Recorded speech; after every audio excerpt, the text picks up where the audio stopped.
IVM. This episode is powered by Storytel.in, and the book I'm recommending this week is Becoming by Michelle Obama.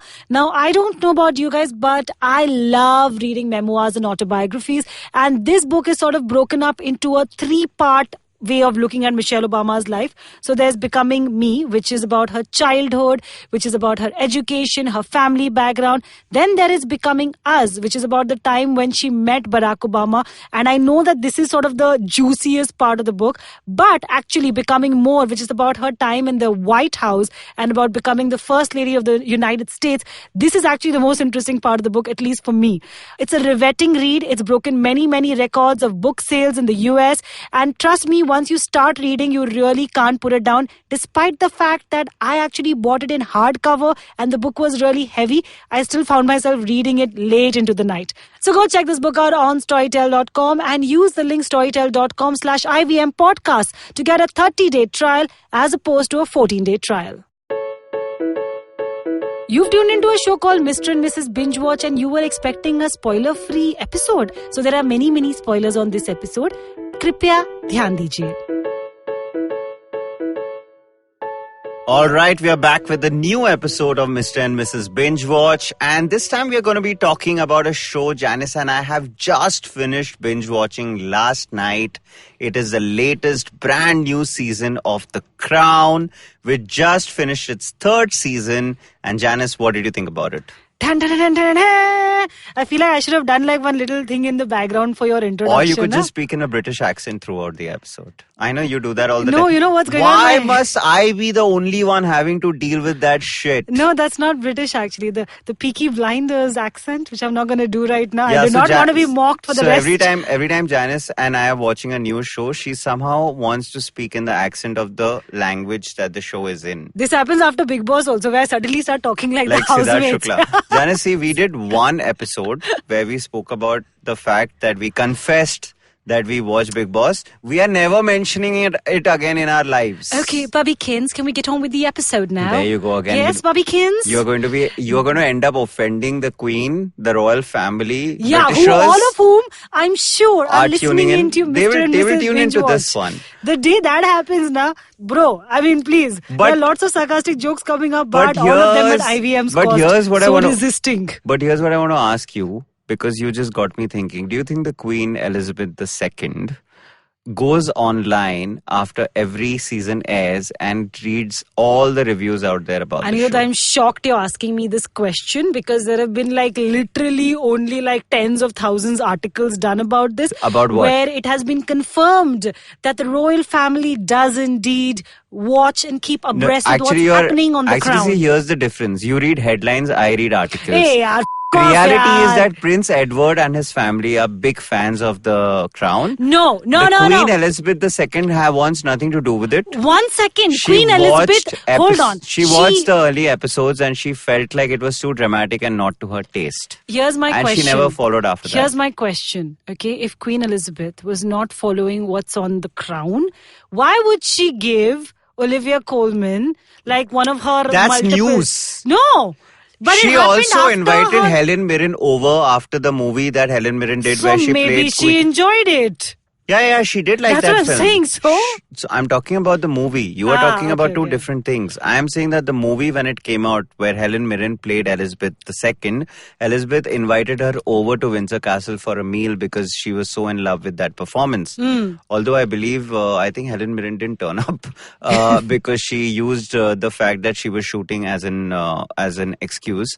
And I believe Olivia Coleman said in an interview that I think she was asked by Prince William that she bumped into about, and she asked him if they are watching the show, and he congratulated her about the fact that she's going to be taking on the lead role. Yeah. And he said that he doesn't. In fact, every member of the royal family except Prince, that's what I was trying to tell you at the beginning, apart from Prince Andrew, who is a self-confessed fan of the show. See, it's a different thing what they might be doing behind closed doors. Yeah, of course. Yeah. I mean, your entire family and all your dirty and pretty linen is being put out there to wash and to be viewed by the rest of the world. Of course, you are watching. Of course, you are keeping track. Anyway, season 3 is out. As you may have gathered from some of our conversation, the entire cast of the show has undergone a complete facelift.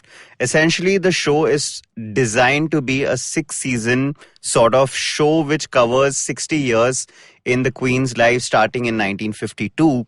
And right at the outset, Netflix and the creators had declared that every 2 seasons, as they keep taking time jump after time jump, the entire cast will sort of change, which I think to begin with is an extremely brave decision to take, because TV viewing especially, if you do that with a film, where you say make a movie about the 3 stages of a man's life and sort of it's a trilogy and you cast different actors, that might still work.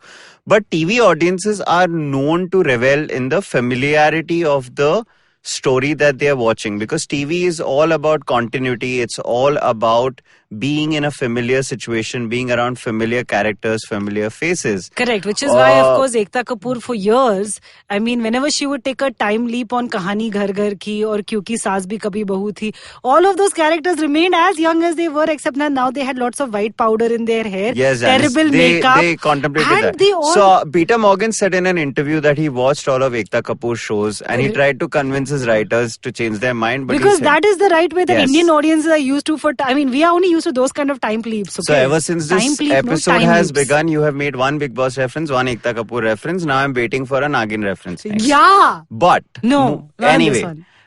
So as we know, in the first season, we had Claire Foy leading the cast, playing Queen Elizabeth II. Her husband Prince Philip was played by Matt Smith.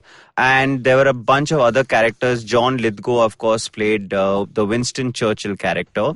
And Vanessa Kirby, played the role of Princess Margaret, who was Elizabeth II's sister. The entire cast has sort of undergone change. In the new season, you've got Olivia Coleman taking over from Claire Foy. Woohoo! Olivia Coleman. We love Olivia Coleman. Matt Smith. If you've listened to Mr. and Mrs. Binge-Watch, of course, you know that Guha and I, and Guha in particular, are big Olivia fans Coleman fans. In fact, we referenced her in the Women We Love on TV episode, which you can go which back and apparently check did out. Quite well as per the numbers that we eventually got on it. Yeah, I wish the others did too. Matt Smith, who played Prince Philip in the first 2 seasons, has been replaced by the fantastic Tobias Menzies, who's really, really good in season 3. Yeah. Vanessa Kirby has been replaced by Helena Bonham Carter. Now, that's the only piece of casting that I wasn't sure about, because in terms of just pure physical appearance, I feel like there is a bit of a difference between the two of them. But as far as performance goes, I think Bonham Carter was as good as or even better than Kirby. I mean, Vanessa Kirby has a very obvious sort of good-looking appeal. I feel like they've had to give Helena Bonham Carter a complete makeover for the show to match up to what, Vanessa Kirby's beauty, or actually Princess Margaret's beauty. Because even if you go back and look at pictures, Princess Margaret was stunning. Yeah, and one of the biggest additions to the cast this year is Charles Dance, who played Tywin Lannister on Game of Thrones, has replaced the actor called Greg Weiss as Lord Mountbatten. Dickie? You mean Dickie? Yeah, Uncle Dickie, as they refer to him lovingly. And some of the new members to join the cast, especially the one that I found to be the most exciting addition to the cast, is this actor called Josh O'Connor, who plays Prince Charles, who's also currently the heir apparent, to the throne. He's been waiting for 60 long years. Yeah, he's 68 now. So he's actually the longest living heir apparent in the history of the world. But I think Josh O'Connor is just a great piece of casting. And when I watched him, I mean, apart from the physical resemblance that he has to Prince Charles, which is actually spooky, because from the hunch to the hair to the but he's a terrific actor. I remember watching him on Peaky Blinders, because when I was watching the show, I kept thinking that I've seen him somewhere and I could not place it. And then I went back and I read up about it and I realized that he had a really cool 3-episode arc on Peaky Blinders. Do it the right way. Now say it the right way. How do you say Peaky Blinders? I say it like Peaky Blinders. Yeah, all right. Janice is back with her Irish meets Scottish meets Welsh meets British accent. Meets Indian accent. Meets chapati. But season 3 has been great. I mean, I mean, all the talk in the run-up to the season was about the fact that, oh, are these... I mean, nobody thought that the actors won't work because the actors were so... I mean, they went so safe with their selections. Whether it's an Olivia Coleman, you know she's got terrific acting pedigree, or whether it's a Helena Bonham Carter or Tobias Menzies. These are all seasoned actors who are brilliant at their craft. So you know that these are the best middle-aged actors at your disposal, and so you're going to probably go right with the casting. But the worry, of course, was about the transition. Yeah. You know, irrespective of how great these actors are, you know, we have to live with the baggage of having seen those younger actors playing those roles. And I feel that where the show really excels in this season, in addition to all the other factors that we'll be talking about later, is that I think the transition is amazingly smooth. So smooth, in fact, that there are scenes, you know, the only time we see Claire Foy on the show is through photographs. And I was thinking about it, it's almost like they've bookended the show by 2 moments where you see Claire Foy in pictures. First is the first scene of episode 1 of season 3, where essentially she's looking at a picture of Claire Foy and looking at a picture of herself now. And, you know, you do a little bit of and there's a comment about how she's grown older. And not aged very well. And in fact, the name of the episode is Olding, Yeah. which is sort of a reference to that. And in the final episode of the season where, you know, her brother-in-law gifts her a picture because he's a photographer that he took when they were younger.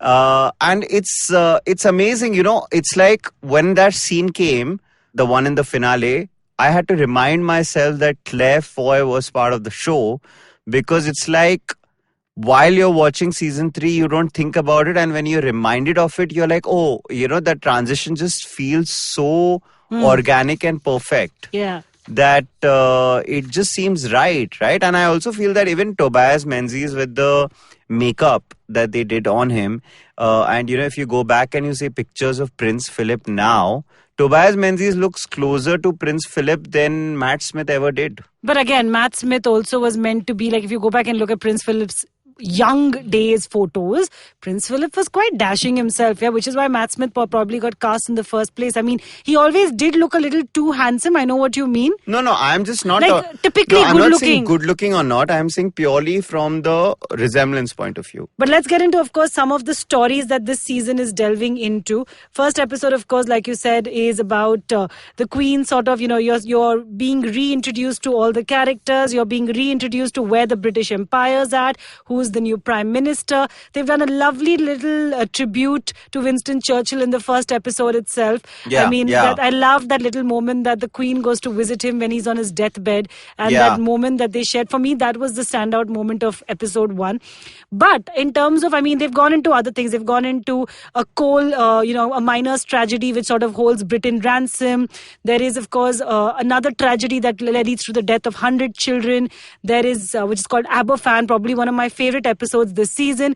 But I think, and Aniruddha and I were talking about this, we were discussing our favorite episodes, and my favorite episode actually is called Margaretology. This is almost like a tribute for me to Helena Bonham Carter's acting chops, because in this episode, Princess Margaret is sent with her husband, who doesn't really get along with her. They both sent off to America on this, meet and greet sort of mission where they're supposed to go and visit a lot of families, very well to, do a lot of crowd interactions. And the British Empire at the same time is also hitting an economic crisis. And now all eyes turn to Margaret because she's already in America. And Johnson, who was the president at that time American president at that time, won't come to meet the Queen. So they instead decide to send Margaret for a dinner at the White House with a mission that they need America now to help them out with their economic bailout. Correct. And Margaret is told by the Queen in a phone call that please stick to the book. Stick to all the rules of the book and, right. don't go overboard and don't be too Margaret. And of course, Princess Margaret does just what Princess Margaret does. She cracks vulgar jokes. She drinks the boys under the table. She dances. She sings. And she totally wins over vulgar President Johnson. Yeah, also, the Vanessa Kirby character in the first 2 seasons, in fact, a lot of the first 2 seasons of the show played with the fact that there are these 2 kids, 2 offsprings who are, one of who has been straddled with the crown, even though she does not love the job that she does and has to grow into it. as opposed to the second one who always seemed like she was ready to take it on but never got it. In fact, that has been a recurring theme that they, sort of delved into in both season 1 and 2. In season 3, this is the only real episode where they do that because, the episode, in fact, this episode begins with the flashback scenes of the two of them as little kids. Where Elizabeth has just been informed that she's going to be taking on the mantle after her father passes on, and there are these two little sort of innocent kids who have a pact between them where the younger one says that, hey, why don't you just push my name forward, because clearly just go tell them that you don't want to be queen because you don't want to do it, and you see that and then you take a fast forward to many years later where the one who is actually queen does not necessarily love the job she does, but has grown into it, as opposed to the other one. So this has been a recurring theme, which is why this episode really works, because you finally get to see the Margaret character doing a diplomatic act. Mission, yeah.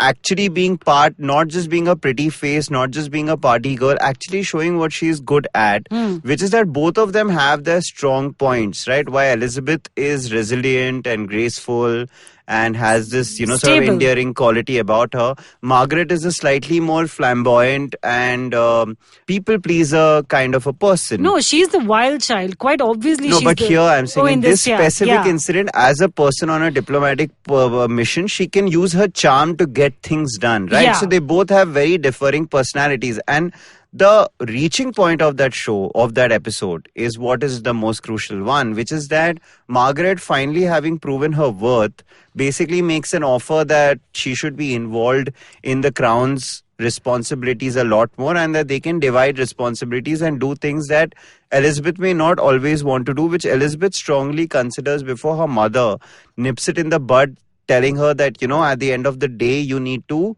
let sort of tradition continue the way it is and not change things around too much. And I think that is pretty much the theme of the new season. It's about new thought, new blood, people with new intentions trying to bring about some sort of a change, whether it's Princess Margaret, whether it's the oldest son of Elizabeth and Philip, which is obviously Prince Charles, whether it is, sort of reminding us about, her uncle who was supposed to be king but was abdicated because he got married to an American widow.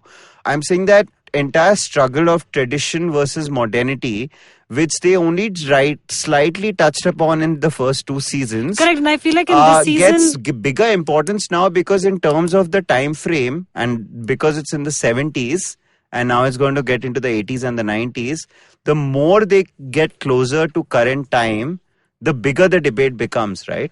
And I also feel like even Olivia Coleman's character as an Queen Elizabeth's character herself is through multiple episodes questioning her own decisions, questioning how the royals, the place of the royals in modern times. I mean, even in Aberfan, which is a really emotional episode where, there's a tragedy that strikes heartbreaking. It strikes a small village and, 100 kids die, and Queen Elizabeth does not actually for the entire first week visit the village or visit the mourning families, and that episode plays out so beautifully, because initially it's like the royals are so used to reacting to every national, international news, tragedy, economic crisis with just the most nonchalant response, right? I mean, they'll get their press secretary to send out a response, to put out a statement, and that's that. They never, involving a royal in trying to go and visit a hospital or trying to go and visit the site of a tragedy means that something has to have really gone down. But this episode shows you how even a small tragedy, or eventually actually which goes on to become a really big tragedy, it sort of plays out over a week where you realize how the royals have now got to change, whether people want to see them more involved in modern times, whether people want to see a human side to them as well. But it's interesting you brought that up, because clearly 2 seasons down the line, when Princess Diana is going to die in an accident, we are going to find out how the entire public of the United Kingdom revolted against the crown because they felt like their response to the death was not emotional enough. Of course, that's going to be the juicier parts of the story Yeah, that yeah. we're going to Next get into. season is, oh Not my next, God. not next season, the season after that. But I mean, the next season is when they're going to introduce Diana and they're going to get into the love affair between Charles and Diana. I'm not sure if they're going to reach 1996 when 1997, in fact, which is when the crash happened. In fact, think that's a great season 5 starting point. They could also finish season 4 on that note, but that's for later. Listen, they easily have like at least 7 seasons because, oh my God, I am so waiting No, for they've Kate and already William. said- For Kate and William to get married and they've have already kids. said it's going to be a 6-season show. Shit. And it makes complete sense. See, look, the season, I mean, since we are on it just quickly, season 4 is going to be fantastic because that entire decade from 79 to 90 is one where the Iron Lady Margaret Thatcher was the Prime Minister of the country. She herself is such an interesting character. There have been movies based on her life. One of the few sort of women leaders of the world. And interestingly, she didn't get along well with the Queen at all. And in fact, I wonder why. In fact, a lot of the crown has to do with the Queen's relationship with the Prime Ministers, whether it was Churchill or in this season there is Wilson and Heath. And what's going to happen is that, I mean, I don't know how many of you know this, but I am just gone completely berserk after I read this piece of news last night, which is that Gillian Anderson, who from X-Files and The The Fall. Fall and so many other, great shows, and Sex Education earlier this year, has been brought on to play Margaret Thatcher in season 4, which, I mean, I can't wait to watch Olivia Coleman and Gillian Anderson in the same frame. And I'm wondering how that wig is going to look on Gillian Anderson. And of course, there's going to be the whole track of the young Princess Diana and her falling in love with Charles and the fact that she's then going to have the 2 kids. So there's a lot to look forward to in season 4. Just quickly coming back to season 3. The thing about Crown is that while it manages to pack in so much in a season, its real strength lies in how much they manage to pack into every episode of the show, right? Because when you think about it, it's like a season is made up of 10 very different stories which are then strung together in a single narrative. And I think that's a really difficult, and you need real craft to be able to pull that off season after season, because it's almost like an anthology treatment, right? And with an anthology treatment, as we very well know, you like some stories more than the others. But especially in season 3, the thing about The Crown is that I liked season 2 more than season 1. And I loved season 3 a lot more than season 2, because I feel that all the 10 little vignettes in season 3 are just so good. Like, I mean, we were just talking about, you were listing out some of the stories, and of course you loved Margaretology. But my favorite episode is episode 6 of the show, which basically introduces us to Prince Charles, introduces us to Josh O'Connor, this brilliant actor playing Prince Charles, who manages to humanize Prince Charles so well, with his sort of vulnerable, charming, easygoing presence. And it's a beautiful story, which in fact I remember while seeing, I kept telling you could turn into an entire full-fledged feature film. Yeah. Which, if this was a movie, would have actually won an Oscar like King's Speech, which is about Prince Charles going to a Welsh village to stay there so that he could be tutored by one of the best Welsh teachers in the language, so that when he is made the Prince of Wales at a ceremony, he can essentially give a speech in the Welsh language. The context to this, of course, is that the Welsh people have never enjoyed being a part of the British Empire. Yeah, now the interesting thing is that the tutor, the professor who's actually training Prince Charles, is a revolutionary who does not believe in the monarchy. He does not believe in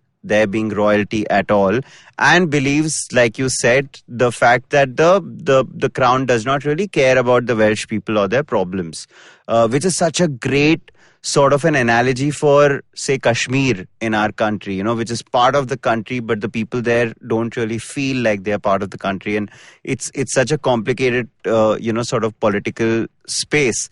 But that entire episode played out like the story of these two individuals. One who comes from a place where he's born with a silver spoon, comes from a place of privilege. Another who's a working class man.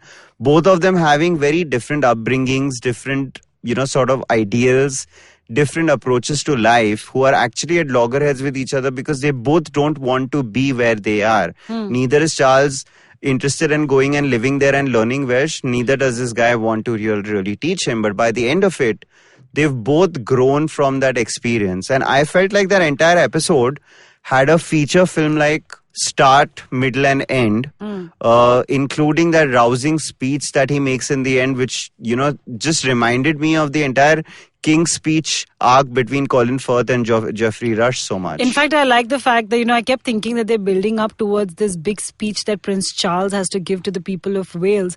And I kept thinking, oh my God, are they going, if you over dramatize something in a show like The Crown, which actually even in very dramatic situations plays it very subtly, you might ruin that moment. The fact that they just played out a little bit of his speech without really sort of, they could have very easily turned it into one of those moments where the background music is, elevating the speech and people are looking at themselves surprised that, oh, this guy is making so much sense. But they underplayed it, and that is the beauty of it. Yeah. The one person who... But it was still a very rousing scene. Yeah, but I'm saying the one person, it almost was like, even in this very public, internationally televised moment, it's a personal moment between a pupil and his teacher, because the only person who cares... No, but that's what I'm saying. So that's why it played out like a two character. So what's interesting, and that's why the treatment is so integral, is that you have a show which is made up such a wide ensemble, of which you've got these principal characters which are played by Coleman and Menzies, and you have an entire episode where you hardly ever see the principal characters of the show. You don't see Bonham Carter, you don't see Menzies, you don't see Coleman, you don't see any of these guys, and you just see Prince Charles for the first time. So you don't even really you've not really seen him before. And you see this one professor who only has that one episode arc, and it's almost like that story. If you watch only that episode of The Crown and never watch anything before or after, it still stands its own ground. Completely on its own. And I think that's really something. I also feel like more than anyone else, this show has managed to, at least this season has managed to humanize Prince Charles for me to a great extent. We've all grown up on the narrative that, this is a man who didn't love his wife and that Diana was depressed through much of their marriage. Yeah. And that, eventually the falling out, the separation, her affairs and her eventual death. And again, then the royal family's very cold response to her death. The entire British media, and especially the paparazzi, sort of represented Charles for a very long time as this man who never gave a shit about his wife or his kids, and that the moment enough time had passed away, eventually married Camilla Parker Bowles, right? Who's again, she's got a pretty important track on this season. So I'm saying that we've always looked at him that way. But this show, at least, the way they've sort of portrayed him and the kind of moments that they've given him, and Josh O'Connor playing him gives him such a very humane feel. Like, I almost feel bad for the guy now. I feel like he's the guy who was wronged the most. Yeah, and that's great because also they essentially, that's why they've cast Derek Jacobi, this great actor who we saw in Last Tango in Halifax. He's one of the legendary British actors. Yeah, he really pulls at your heartstrings. Who's one of the, who's replaced one of the older actors as an older version of their uncle who was king. And he was very similar to Charles in a sense that he was slightly forward thinking and wanted to do new things. Now the thing about Charles is that we've read this about him. Yeah. We know this about him. And actually what you're saying, this season acts as such a great setup for that, because what they've shown is him being in love with this girl called Camilla Shand, who was essentially a commoner, and hence the family was not okay with him getting married to her. And so they broke up and she got married to Andrew Parker Bowles, and that kind of broke his heart. And what we're going to see in the next season is that they actually got him married to someone from royalty, which was Princess Diana. Was Diana Spencer before she got married to him. And clearly that was an unhappy marriage. It's almost like a Hollywood movie plot ready for you to be played out over the next 2 seasons. Of course, yeah. It's like Hum Dil De Chuke Sanam. And I'm not even kidding. It's like you're in love with a guy and then you're forcefully married off to another guy, but you're not happy in that marriage, without, of course, without the Sanjay Leela Bhansali Bhansali ending. treatment. Yeah, But I was going to say ending, but you realize मेरा पति ठीक है. treatment, I said. अच्छा. What did you think? I thought ending. I was saying ending. Yeah, I heard that. अच्छा. But yeah, The Crown season 3 was for me the most fulfilling experience I've had watching a show. This year we watched some great shows. I loved Succession. Sex Education was great. There were a bunch of other shows that I really, really liked. Chernobyl, When They See Us. All of these were such great shows. But for me, The Crown is right now, as we stand today, maybe because I've just watched it this week, really the best TV show I've watched this year, because not from a point of view, purely from the point of view of acting, which is great, and the direction and the way the production values and how lavish it is and how great to watch and how they edit it and shoot it and all of that. But apart from that, just how each episode affected me emotionally in different ways. And I feel that it takes real craft to be able to do that episode after episode when you're not telling the same continuous story. You know, to be able to do that with different episodes and different stories in each episode, it really tugged at my heartstrings. It almost had me overwhelmed by the end of it. So I absolutely fell in love with The Crown season 3. It's also a show which I don't feel needs to be necessarily binge-watched, even though it is so great that you will be very tempted to watch the new next episode after one ends. But because they are self-contained stories, even if you sort of cherish them over a period of time, you know, you'd still enjoy it as much. Yeah, man, totally. I mean, great season, great casting. Can't wait for Diana to finally enter the show for all the juicy bits to begin, because let's be honest, I am really interested in Princess Diana and Charles ke saath kya hua. When will they get to Kate and William actually getting married? When will Meghan Markle enter the show? So, Sparkle, though she does sparkle, guys. She sparkles quite a bit. That reminded me of Robin Sparkles from How I Met Your Mother. No. Okay, yeah, but I mean, lots of juicy bits to look forward to in the next few seasons. Great show, guys. I mean, if you haven't already checked it out, and if you're going to start watching The Crown, I'm really jealous, because you've got 3 freaking amazing seasons to go through. So that was Aniruddha and me talking about The Crown. We'll see you guys on the other side of this break. Hey everybody, welcome to another amazing week on the IVM Podcast Network. If you're not following us on social media, you know what? I'm tired of asking you to follow us. This time I expect you to follow us. Please make sure you follow us. If you're not following us, I'm not going to talk to you anymore. Seriously, I'm sure many of you would like that, but that's the only threat I have. We'd also like to thank our sponsors on the network this week. Thank you, Storytel. Thank you, Intel. We're really grateful for your support. This week on Cyrus is joined by Prakash Malia. Prakash is the Managing Director for Intel India's Sales and Marketing Group. Prakash and Cyrus get into talking about Prakash's travel habits and also talking a little bit about Prakash's hobby of photography. So really fun conversation, do check it out. On Agla Station Adulthood, hosts Ayushi and Ritasha talk about confidence and self-esteem and how it's different from self-awareness. On the Boundless podcast, Natasha shares the problem of being a brown immigrant in a foreign land and how to cope with it. She also recites her poem on being average and calls it a new voice.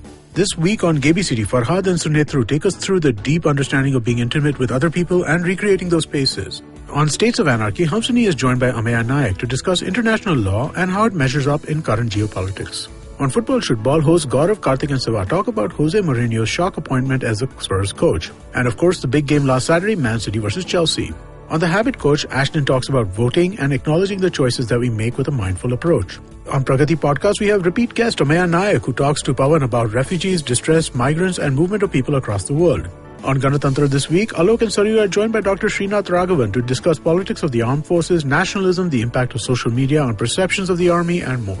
On Storytellers and Storysellers, Vineet is joined by actress and storyteller Asas Channa and also VP Content and Strategies at One Digital Entertainment, Sudeep Lahiri. Together, they talk about the influencer ecosystem and discuss strategies that can help brands collaborate with influencers better. On the Geek Fruit podcast, Thinkar and Tejas talk about all the notable dragons that we have watched in movies and TV shows throughout the years.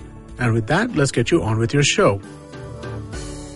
All right, then we are in the last month of the year. December's are just around the corner, and just before the year ends, there are a few shows that Janice and I thought we should be picking for you guys to look forward to.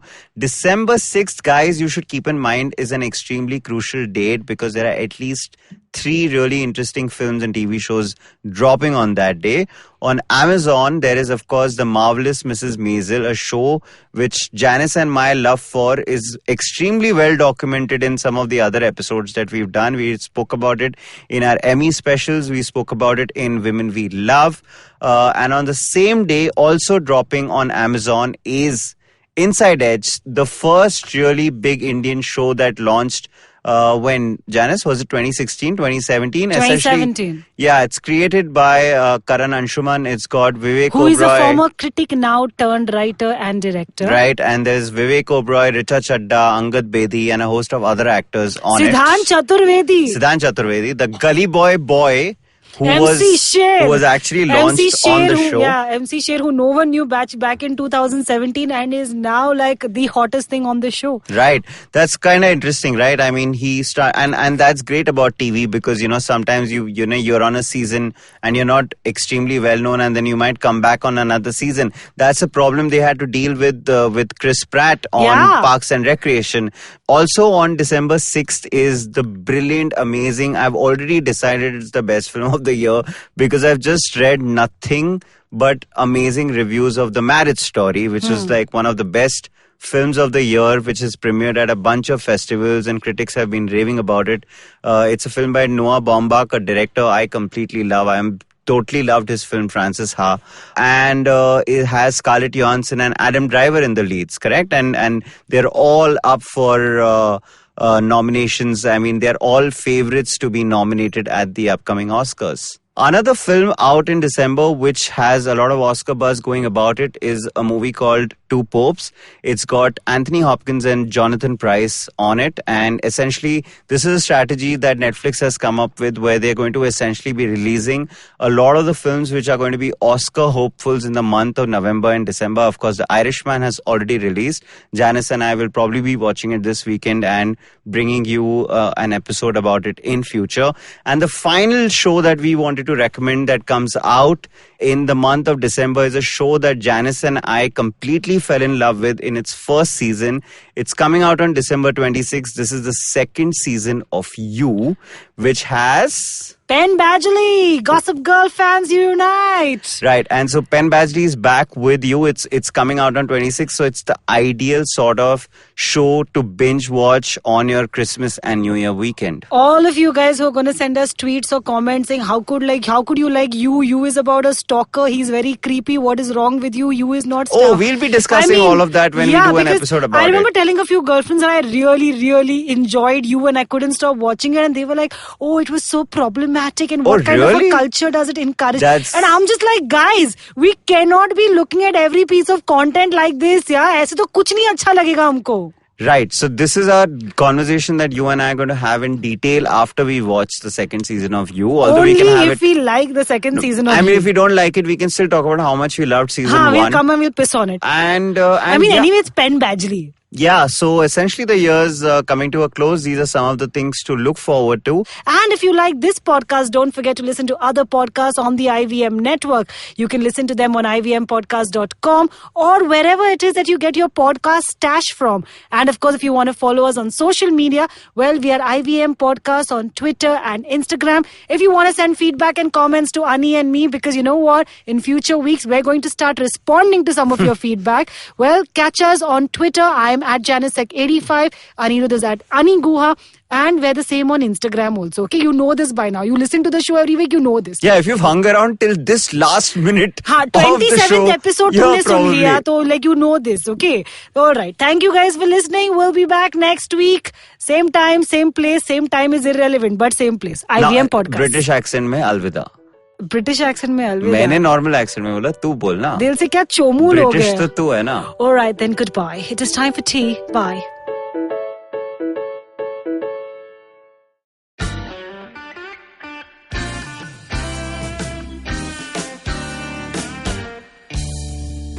Filter coffee is a fascinating beverage. You need to pick the right beans, blend them in the right proportion, roast them to perfection, and slow brew at the right temperature to get the perfect cup. Which is exactly like great conversations as well. You need to track down the most interesting minds, get them into their zone, and settle down for an unhurried, unscripted chat. And coffee for me is always, always, always best enjoyed with friends. I'm Karthik Nagarajan, and do share my table as I meet some of the most interesting people I know and sit them down for a strong cup of coffee and an even stronger conversation. Join me every Wednesday for a freshly brewed episode. This is not frappe. This is the Filter Coffee Podcast.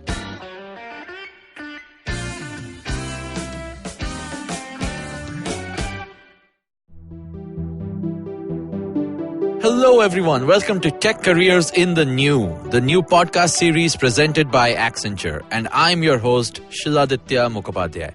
In this podcast series, we'll get you the latest and greatest in the world of technology that's shaping the future of business as we know it. We're talking intelligent platforms, cloud, AI, blockchain, extended reality, and a whole lot more. Every fortnight on Wednesdays, we'll have for you a hot topic with expert speakers from Accenture talking about top trends in the space, how these are changing the world and creating growth across industries. And more importantly, we'll tell you how you can learn more, build your skills and expertise to grow and stay relevant in your career. Episodes out on the IVM Podcast app or wherever you get your podcast from.